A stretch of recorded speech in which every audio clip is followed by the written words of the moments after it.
출애굽기 39장 1절.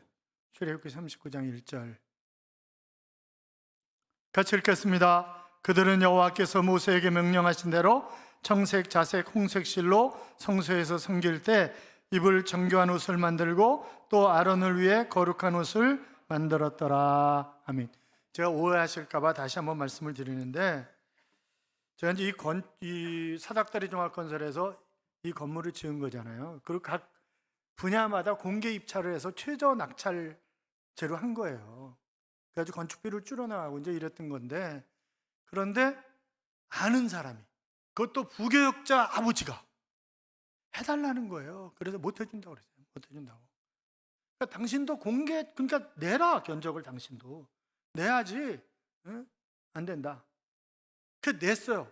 그런데 제일 싼 게 14억인가 이렇게, 이 양반이 14억 2천 냈고 교인이 소개한 업체는 22억 5천을 냈어요. 그러니까 그때 구조 뭐 이런 거였었는데,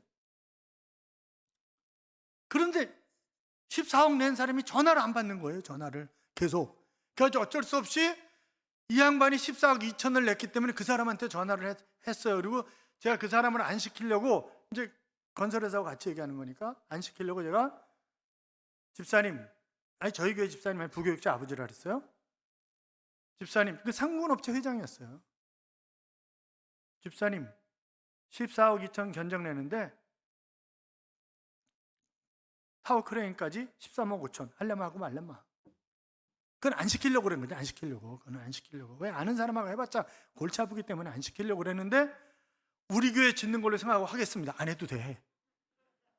믿습니다. 하지 말라니까. 그런데 굳이 한다는 거예요. 그래가지고 했는데 결국 문제가 생긴 거예요. 그리고 제가 건설회사한테 사고 나면 인건비다, 이거는. 인건비이기 때문에 일일이 다 당신들이 봉급을 주고 그 다음에 사인을 받아라. 우리는 교회는 책임 안 진다, 거기에 대해서. 인건비 사고 터진 거예요. 왜냐하면 키르기스탄, 카자흐스탄 이런 사람들이 많이 들어와 있었어요. 그들이 정말 열심히 해요, 일을. 그리고 자기 할 거 끝나고 더 할 거 없어요, 이렇게 물어봐요. 그런데 이제 그들을 누가 데려왔냐? 그 사람이 데려온 거예요. 목수반장하고 다 데려온 거예요. 근데 거기 인건비 터진 거예요, 거기서. 그래서 공사가 한동안 중단됐었어요. 그리고 자기가 13억 5천에 들어왔으니까, 그리고 공사 늦어지죠? 여기 감독관인 이동진 장로님 저기 있잖아요. 공사 늦어지죠? 그러니까 뭐 난리가 나는 거죠, 이게. 그래서 제가 현장소장한테 얼마나 밑질런지 조사를 해봐라. 그랬더니 약 2억 정도 밑진다는 거예요. 제 말이 맞아요? 틀려요, 이 장로님? 2억 정도 밑진다는 거예요. 그럼 사닥다리 종합건설에서 2억 더 줘요? 안 줘요, 절대 하청업체한테. 그건 안 주는 거지. 그래서 제가 사닥다리 오라고 그랬어요. 그리고 고회장 일로 오라고. 그래가지고 셋이 있으면서, 야 이 자식아, 내가 하지 말라 그랬잖아 너한테. 뭐 이런 새끼가 있어 이거. 이러고 막 난리를 친 거예요, 제가 막. 그러니까 막 사닥다리 덜덜덜 떨고 있는 거죠. 막 제가 막 소리 지르고 난리치고 하지 말라 그랬잖아 이 자식아, 이러면서 막. 그때는 제가 목사가 아니니까, 그때는 건축주예요. 그래가지고 막 난리를 친 거예요. 막 난리를 치니까 벌벌 떨고 있는 거예요. 그래서 사닥다리 당신 내 6천 내, 6천 내, 우리도 6천 내 이렇게. 그리고 나머지는 당신이 책임져. 당신이 잘못한 거잖아. 우리는 그냥 손해보는 거야. 알았어? 이래가지고 끝내고 그거 돈 해준 거예요. 그렇지 않으면 해주겠냐고. 안 해주지, 절대. 그러니까 제가 때에 따라서 막 휘두르고 막 이래요. 그래도 그렇게 안 하면 일을 못 해요. 그렇잖아요. 그렇게 안 하면 일을 못 한다고, 절대. 그러니까 제가 어떤 때는 또 오늘 아침에도 막 성질 냈어요. 근데 성질이 더럽잖아요, 원래. 그래서 오늘 아침에도, 그러니까 각 교구도 그렇고 성교회도 그렇고, 이제 점심은 교회 식당에서 하는 거예요. 다른 데 나가서 먹으려면 교회 식당 운영을 하지 말아야지, 그러면. 그래서 원래 다른 데서 나가서 안 먹기로 했는데 나가서 먹는다는 거예요. 그러니까 그래서 이제 그건 이제 새로 교구장이 됐으니까 자기가 한턱 내려고 그러는 거예요. 또 주일날 아니면 많이 안 모이니까 이해는 충분히 가죠. 근데 제가 막 소리 지르고 뭐 하자는 거냐고, 지금 안 한다 그랬으면 하지 말아야지. 그러고 또 가슴이 아파가지고 또 가가지고 남편한테, 부인 삐졌으니까 좀 달래봐요. 그런다고. 그러니까 여러분이 그냥 이해를 해주고 그러세요. 지금 그렇게 살아왔는데 어떻게 해, 그러면? 저도 고치려고 애를 써요. 그런데 안 되는데 어떻게 해?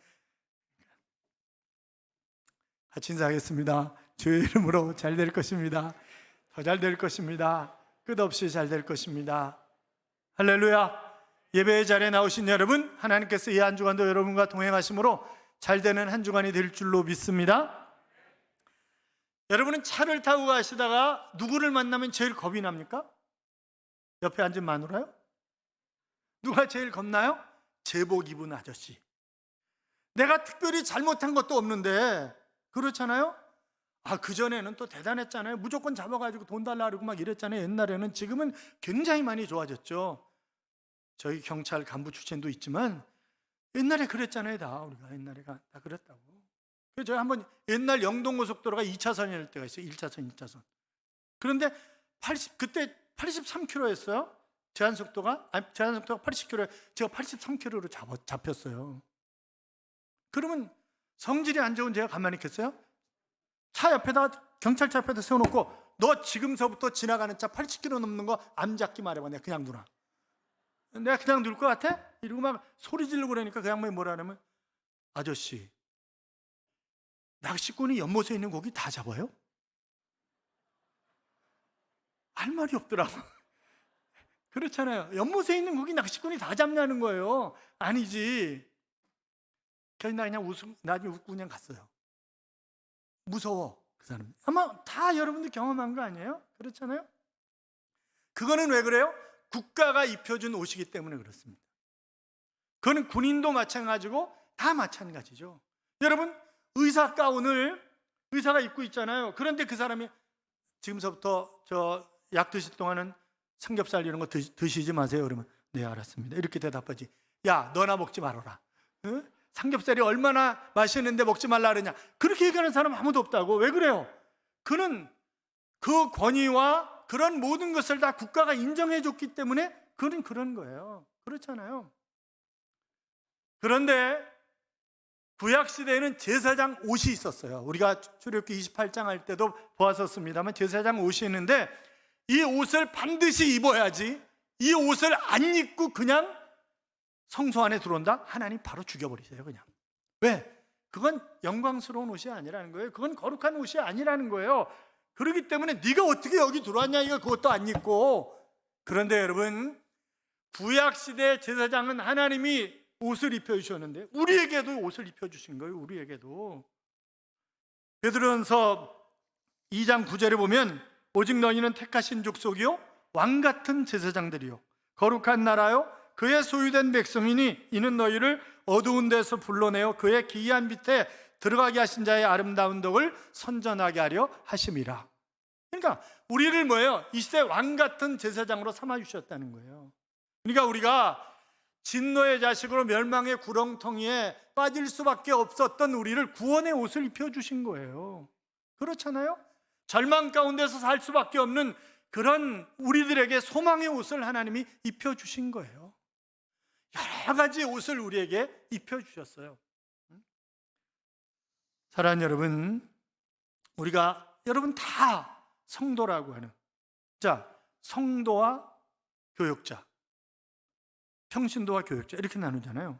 그러면 평신도는 누가 평신도예요? 집사도 아닌 사람이 평신도예요? 새로 들어온 사람부터 장로까지가 평신도예요. 그리고 교역자예요. 그러니까 어떤 사람에게는 장로의 옷을, 어떤 사람에게는 안수집사의 옷을, 어떤 사람에게는 찬양대의 옷을 하나님이 입혀주신 거예요. 하나님이 그 옷을. 그렇잖아요?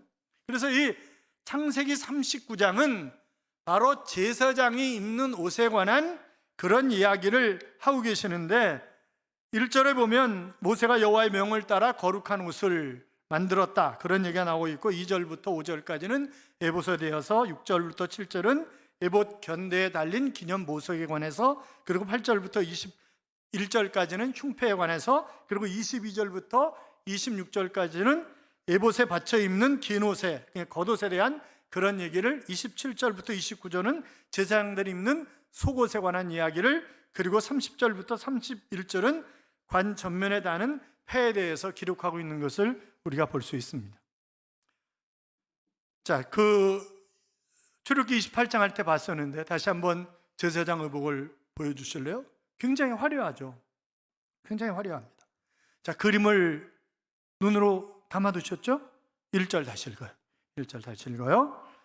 그들은 여호와께서 모세에게 명령하신 대로 청색, 자색, 홍색 실로 성소에서 섬길 때 입을 정교한 옷을 만들고 또 아론을 위해 거룩한 옷을 만들었더라. 아멘.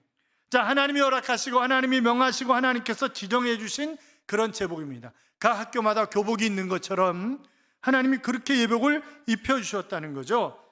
여러분, 자기 마음대로 옷 만들어서 입을 수 없는 거예요. 의사가 자기 마음대로 옷을 그냥 해서, 아니 의사가 아니지, 그냥 하얀 의사 가운을 자기 마음대로 해서 입고 치료할 수 있어요? 없어요. 우리는 그런 사람을 돌팔이 사기꾼 그렇게 얘기를 해요. 그렇잖아요? 그러니까 조건을 충족시켜야 되는 거죠. 장교는 장교 복장이 있습니다. 그것은 훈련을 마치고 거기에 걸맞는 그런 부분이다. 끝났을 때 장교 옷을 입혀주는 거지, 그냥 뭐 남대문 가서 사가지고 입어요? 그럴 수는 없는 거거든요, 그게. 사랑하는 여러분, 우리가 입고 있는 거룩한 옷, 성도의 옷, 하나님의 자녀의 옷은 바로 엄청난 대가를 지불하고, 그렇잖아요. 장교 옷 입는데 그냥 뭐 들어가자마자 입혀주는 거 아니잖아요. 마찬가지로 우리에게 입혀주신 구원의 옷, 소망의 옷, 뭐 이런 옷을 입히시기 위해서 하나님은 독생자 예수 그리스도를 이 땅에 보내시고 그분이 십자가에 못 박혀 죽게 하심으로 대가를 지불하신 거예요. 그래서 이 구속이라고 하는 단어는 값을 지불하고 샀다, 그런 의미의 단어니까 피로 값을 지불하고 그리고 산 거예요. 그게 구속이에요. 우리를 구원하신 거예요. 그렇기 때문에 내가 어떤 자격이 있어서가 결단코 아닙니다. 여러분, 우리가 이 자리에 앉아서 예배드릴 수 있는 것은 어떤 자격이 있어서 우리가 이 자리에 와서 앉아 있습니까? 그렇지 않습니다. 내가 구원받은 것, 내가 하나님의 자녀가 되고 또 복 있는 삶을 끊임없이 살아갈 수 있는 것, 이런 모든 것들이 내가 어떤 자격이 있어서 된 거 아니라고요. 그래서 에베소서 2장 8절 이하에 보면 너희가 그 은혜를 인하여 믿음으로 말미암아 구원을 얻었나니 이것이 너희에게서 난 것이 아니요 하나님의 선물이라 그랬습니다. 그러니까 하나님의 은혜로 말미암아 옷을 입혀주셨다는 거예요. 은혜의 옷이라는 거예요. 사랑하는 여러분, 그래서 우리가 거룩하고 정교한 은혜의 옷을 나에게 하나님께서 입혀주셨음을, 어떤 자격이 없음에도 불구하고 그래서 감사하고 하나님을 찬양해야 하는 것입니다. 그런데 이 옷은 어떤 옷이냐? 우리가 옷을 보면 저 사람 뭐 하는 사람이다 라고 하는 것을 알 수 있는 거잖아요. 그럼 어떤 옷이냐? 첫째는 섬기기 위한 옷이라는 거예요. 어떤 옷이요? 섬기기 위한 옷이요. 자, 화려한 찬란한 이런 옷을 만들어 주신 이유가 네가 영광 받고 네가 섬김 받아라 그런 거 아니에요. 도리어 하나님을 섬겨 하나님을 영화롭게 하고 사람들을 높이 세워주고 그들을 섬기기 위해서 그런 옷을 입혀주신 것이지. 그렇잖아요. 여러분, 목사라고 하는 옷을 입혀준 것은 말씀과 기도로 섬기라는 거 아니에요? 장로, 안수집사, 권사, 교구장, 이건 뭐예요? 그러면 몸과 물질과 시간과 그런 모든 것들로 섬기라고 하는 거예요. 섬기라고. 그게 계급장이 아니에요, 절대. 착각하면 안 돼요. 계급장이 아니에요. 그래서 전 세계 장로 제도는 다 망했어요. 우리나라만 살아있어요. 왜 망했냐? 섬기는 직분이니까 너무 힘들어, 이게. 그러니까 못한다고 정말 안 해. 그런데 우리나라는 유교 전통이 깔려 있잖아요, 바닥에. 그러니까 어른 대접받는다고 착각을 하는 거예요. 그래서 우리나라만 이게 살아있는 거예요, 장로 제도가 지금. 그러니까, 그런데 저는 우리 교회 장로님 볼 때 너무 감사해요. 장로님들 보면. 왜? 우리는 꺼덕거리는 사람 없잖아. 목사 하나 꺼덕거리는 것도 골치 아파 죽겠는데, 그러니까 전부 섬기시는 거잖아요. 지하 이런 데 다 내려가서 주차 안내하고 차량 운전하고 이러면서 다 섬겨주시는 거예요. 우리 교인 장로님 가운데 꺼덕거리는 사람 있어요? 없어요. 우리는 그런 사람 없으면 그런 사람 있으면 제자교회가 아니라 저자교회로 가야 돼. 그는 우리한테 안 맞는 사람이에요. 그 사람은. 아니, 주님이 이 땅에서 섬기기 위해 이 땅에 오셨는데 누가 섬김 받으려고 그러냐고. 그거는 아니야. 그렇잖아요. 슈바이츠 박사가 30살도 되기 전에 박사학위를 받았습니다. 그리고 자기 모교에서 신학부장이 된 거예요. 그러니까 얼마나 즐겁겠어요. 거기다 결혼까지 했으니까 너무너무 행복한 거예요. 야, 여기가 바로 천국이다, 이런 생각이 드는 거죠. 그런데 어느 날 그가 매일같이 일기를 쓰는데 그런 마음을 주셔서 그날 일기장에 이렇게 썼습니다. 아침에 밝은 햇살에 눈을 떴다. 내게 부어주신 하나님의 은혜가 얼마나 큰가. 나는 이것을 당연한 것으로 받아들여서는 안 된다. 그것은 죄악이다. 그리고 그는 영광의 옷, 하규의 옷, 모든 것 다 벗어던지고 하나님이 입혀주신 정교하고 거룩한 그런 옷을 입고 아프리카 가봉의 토인들을 위해서 그는 평생 헌신하기로 결단하고 아프리카로 떠난 거 아니겠어요? 자, 그러니까 이 옷은 어떤 옷이라고요? 섬기기 위한 옷이다. 섬기기 위한 옷 뿐만이 아니라 이 옷은 중보의 옷입니다. 어떤 옷이라고요? 중보의 옷이라고요. 중보의 옷. 제사장이 입고 있는 화려한 옷은 자기를 위한 것이 아닙니다. 그것은 사람들을 하나님 앞으로 인도해내는 그런 옷이었다고요. 자, 6절 7절 봐요.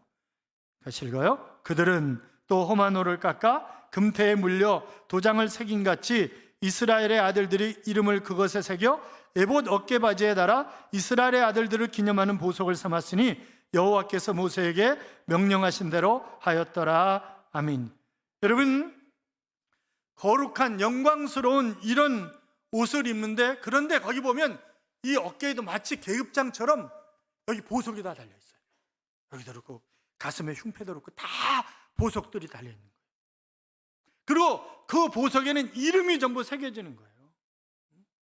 루벤, 야곱, 뭐 이런 식으로 전부 다 이름이 12지파의 이름이 적혀 있는 거예요.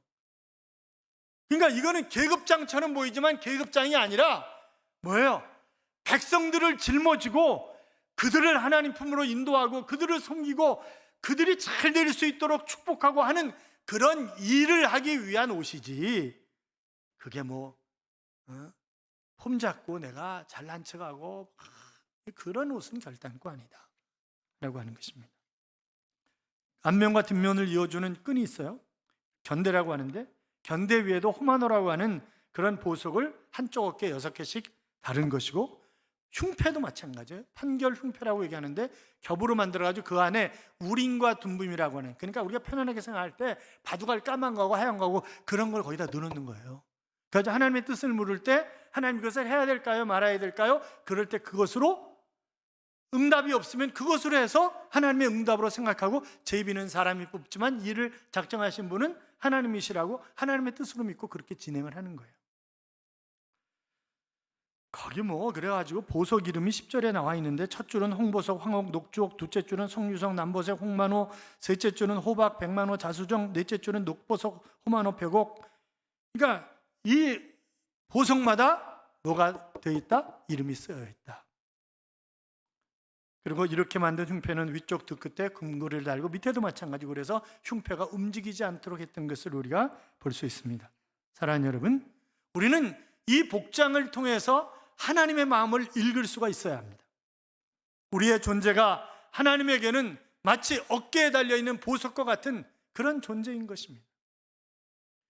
그래서 이사야 43장 4절에 보시면 내가 너를 보배롭고 존귀하게 여기고 너를 사랑하고, 그래서 하나님이 우리를 정말 보석보다 더 귀하게 여기신다는 거예요. 그래서 사람들이 제일 좋아하는 보석을 여기다 달고 거기다 이름을 다 써놓은 거예요.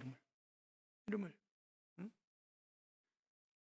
참으로 하나님께서 우리를 이처럼 사랑하고 귀하게 여기시며 돌보시고 책임지시는 하나님이시라고 하는 것을 깨닫고 하나님을 찬양하시기 바랍니다. 여러분, 우리 어깨도 마찬가지예요. 우리 어깨도 내가 기도해 줘야 할 사람, 내가 인도해야 할 사람, 내가 도와줘야 할 사람, 이런저런 사람들의 이름이 내 어깨 위에 쓰여져 있어야 된다, 이 말이에요.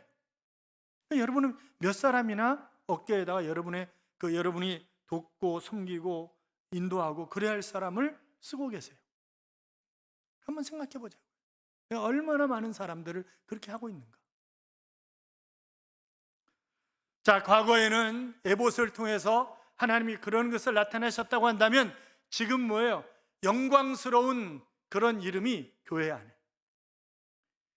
주님이 피 흘려 세우신 교회이기 때문에 교회 안에 보석이 있는 것이고, 그래서 성경이 그렇게 말씀하고 있잖아요. 내 질그릇에 보배를, 그 보배는 주님이시죠. 주님이시고, 그래서 이 주님을 담고 있는 교회이기 때문에 이 교회야말로 가장 영광스러운 그런 보석이다, 그렇게 얘기할 수 있을 것입니다. 사랑하는 여러분, 부활하신 주님의 영광에 우리가 속해 있다고 하는 사실을 기억하면서 하나님께서 그 안에서 우리를 기억하시고 그 빛 가운데서 우리를 판단하시고 인도하시는 것입니다. 우리가 광야 같은 세상을 살아가면서, 그래서 이 제사장의 의복, 이것을 28장에서 했으니까 더 자세하게 하지는 않겠습니다만, 그러면 과연 다시 정리하면 어떻게 정리할 수 있는가? 대제사장의 그 제복은 순종이라고 하는 의미가 담겨져 있다. 왜냐하면 이 출애굽기 39장에 보면 여호와께서 모세에게 명하신 대로 다 행하였더라, 이게 7번이나 나와 있어요. 그러니까 결국 하나님의 말씀에 순종해서 제복을 만든 거다. 그러므로 이 제복을 입는 사람은 순종하는 삶을 살아야 된다. 순종이 제사보다 낫다 그랬잖아요. 마태복음 7장 21절 이하에 보면 나더러 주여 주여 하는 자마다, 그가 선지자 노릇을 하든 주님의 이름으로 귀신을 추방하든 주님의 이름으로 병든 자를 고치든 나 몰라 너, 그렇게 말씀하시죠. 나 너 몰라. 바깥 어두운 데서 슬피 울며 이를 갈미 있으리라. 그러니까 우리가 순종하지 않고 주님의 이름만 부른다고 해서 아무런 의미가 결단코 없다고 하는 것입니다. 히브리서 5장 8절 이하에 보면 그가 아들이시라도 받으신 고난으로 순종함을 배워서 온전하게 되었은즉 자기를 순종하는 모든 자에게 영원한 구원의 근원이 되셨느니라. 주님이 순종했는데 우리가, 두 번째는 앞서 말씀드렸던 것처럼 섬김에 오십니다. 그래서 잘 우리가 섬겨줘요. 내가 희생하면서 섬기는 거예요. 여러분, 섬기는 것은 희생이 뒤따르지 않으면 섬길 수가 없어요. 그렇잖아요. 리더스 다이저스트에 그 알프스의 개미에 관한 그런 이야기가 실린 적이 있습니다. 자, 개미가 모이는 개미집에 촛불을 갖다 넣어놓잖아요. 그럼 불 때문에 개미집이 탈 것 같은 거예요. 그러면 제일 가까이 있는 개미들이 그 초를 타고 올라가서 그 촛불에 자기 몸을 내던지는 거예요. 그러면 촛불이 그러면 이 개미가 죽을 때 키촌스라고 하는 액체가 나오는 거예요. 그리고 그 액체가 불을 끄는 것입니다. 그러니까 내가 죽음으로 말미암아 불을 꺼서 다른 개미들을 살려야 되겠다라고 하는 그런 마음으로 불 속에 들어가는 거예요. 그냥 들어가는 게 아니라. 그러니까 우리가 섬긴다고 하는 것은 내가 철저하게 희생되지 않는 한 섬길 수 없는 거잖아요. 그래서 하나님도 우리를 섬기기 위해서 독생자를 이 땅에 보내신 거 아니겠어요? 뿐만이 아니라 제사장의 이마에 보면 이 패가 있는데 여기에 여호와의 성결 이렇게 씁니다. 성결, 여호와께 성결. 그래서 제사장이 해야 하는 일 가운데 하나가 뭐냐? 성결한 삶을 살아가는 거예요. 그것은 출애굽기 후반부뿐만이 아니라 레위기 또 성경 전체에 흐르는 중요한 그런 주제 가운데 하나가 바로 순종이라고 하는 단어입니다. 그래서 성결이라고 하는 거예요. 그래서 깨끗하고 거룩한, 내가 거룩하니 너희도 거룩할지니라. 내가 깨끗하니 너희도.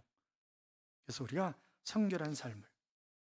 사랑하는 여러분, 예수 그리스도가 십자가에 못 박혀 돌아가심으로 말미암아, 그래서 히브리 10장 11절 이하에 보면 제사장은 매일 서서 섬기며 자주 같은 제사를 드리되 이 제사는 언제나 죄를 없게 하지 못하거니와 오직 그리스도는 죄를 위하여 한 영원한 제사를 드리시고 하나님 우편에 앉으사 그랬습니다. 그러니까 지금 일반 제사장과 대제사장 되시는 예수 그리스도를 비교해 놓은 거예요. 매일 서서 죄를 없이 하지 못한다. 그런데 한 영원한 하나님 보좌 우편에 앉으셨다. 이걸 대조적으로 해놨습니다. 그래서 그분이 한 번 자기 몸을 하나님 앞에 제물로 드림으로 말미암아 다 끝난 거예요. 구약의 제사장 이런 거 다 끝난 거예요. 그냥. 그리고 우리가 예수 그리스도의 보혈에 의지해서 내가 이 시대에 제사장 같은 역할을 해야 되는구나. 그럼 그게 뭐냐? 순종하는 거구나. 섬기는 것이구나. 섬기기 위해서 내가 희생해야 되는구나. 그리고 성결해야 되는구나. 이제 그걸 깨닫고 그렇게 살면 하나님의 기쁨이 되고 하나님이 그에게 시온의 대로를 활짝 열어주셔서 복 있는 그런 삶을 살아가게 될 줄로 믿습니다. 순종이라고 하는 그런 찬양이 있어요. 빈손으로 왔습니다. 작은 사랑 가슴에 안고 순종하며 왔습니다. 가슴이 움직이는 대로 이곳에 왔습니다. 나를 버리고 내려놓을 때 내 안에 넘치는 사랑을 보았습니다. 작은 순종에 하늘문을 여시는 그 사랑에 눈물을 흘립니다. 나 이제 이곳에 살아갑니다. 당신의 사랑 나누며 한 줌의 흙이 되기를 이곳에 나를 묻고 내 생명 다할 때까지 떠나지 않습니다. 사랑의 꽃을 피울 때까지, 이 땅에 하늘의 사랑을 심고 생명의 꽃들이 피울 때까지 떠나지 않습니다. 순종합니다 라고 하는 그런 찬양입니다. 여러분, 그렇습니다.